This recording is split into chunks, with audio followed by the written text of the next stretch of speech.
Ang tanong ni Kenneth ay, maingay ka po ba kapag kinakain? So na itong pag-uusapan for today's video. Interesado ka lang malaman kung ano ang aking sagot. Please keep on watching para bago yan. Kung bago ka pa lang sa aking channel, please consider to like this video and subscribe my channel.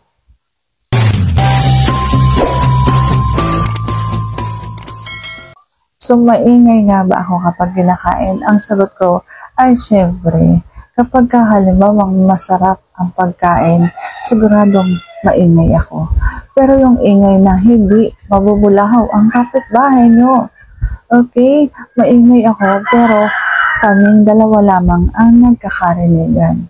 Hindi pwedeng nakakabulahaw ka. Pagka halimbawang kayo may ginagawa ng iyong asawa, dapat kayong dalawa lang yung magkakarinigan. Kapag kasi halimbawa masarap, hindi mo mapigilan kahit yung kagat-labi ka na, kahit na nakatikom pa yung bibig mo, basta nasasarapan ka, siguradong lalabas at lalabas yung daing mo na nasasarapan ka.